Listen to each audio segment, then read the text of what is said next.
Hello বন্ধুরা, welcome to my new blog. একটা মজাদার টেস্টি রেসিপি নিয়ে এসেছি। হলো এঁচোড়ের চিজ টিক্কা। কীভাবে এই টিকিয়াটা করলাম, একটা সম্পূর্ণ নিরামিষ একটা রেসিপি। এর মধ্যে কিছুটা এঁচোড়, আলু, নুন আর হলুদ দিয়ে ভাপিয়ে নিয়েছিলাম, দুটো হুইসেল মেরেছিলাম। ভালো করে মেখে নেওয়ার পরে এর মধ্যে একটু দিলাম বিট নুন।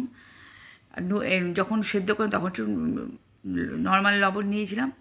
তারপরে একটু দিলাম নিরামিষ সবজি মশলাটা, অল্প করে দিয়ে দিলাম।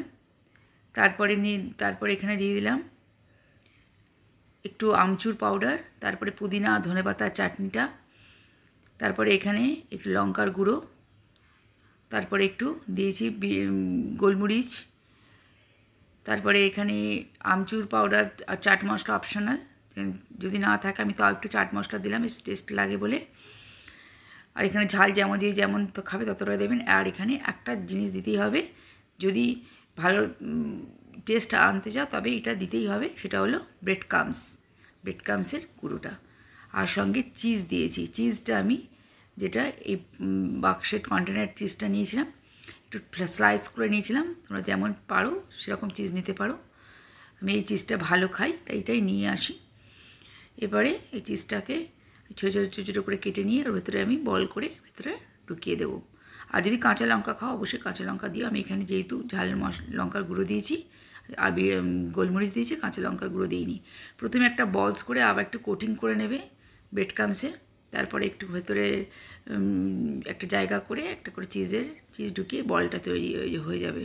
এবার বলটাকে শেপটা অন্যরকম করবো, এরকমভাবে হয়, কিন্তু আমি এরকম শেপটা বেশি সুন্দর, টিকিয়ার শেপটা। এবার টিকিয়ার সব শেপগুলো আস্তে আস্তে আমি গড়ে নিলাম এভাবে।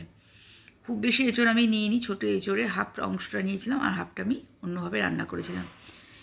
টিকিয়াগুলো খুব কম সময়ে হয়ে যায়। বাড়িতে কোনো গেস্ট আসলে আগে থেকে জোগাড় করে রাখলে অবশ্যই তোমরা আসার সঙ্গে সঙ্গে তৈরি করে নিতে পারো। অবশ্যই রেসিপিটা তোমরা এইভাবে বানিয়ে নিতে পারো, ট্রাই করতে পারো। আর যদি খুব ছাকা তেলে ভাজতে চাও তবে এইভাবে অবস্থায় ছাকা তেলে ভাজা যাবে, একটু বেশি করে ব্রেড ক্রাম্বসটা দেবে।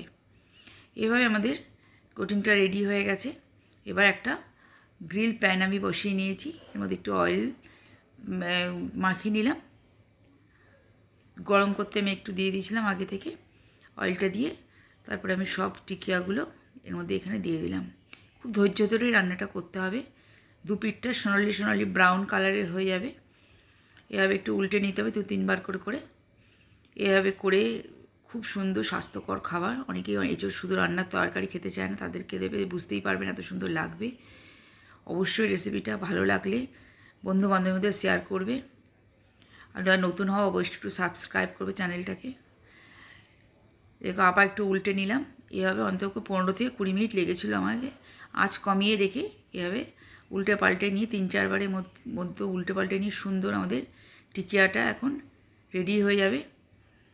আরও 5 মিনিট রাখার জন্য আমি ঢাকনা দিয়ে দিলাম। অবশেষে আমি এখানে দেখলাম যে টিকিয়াটা প্রায় হয়ে গেছে।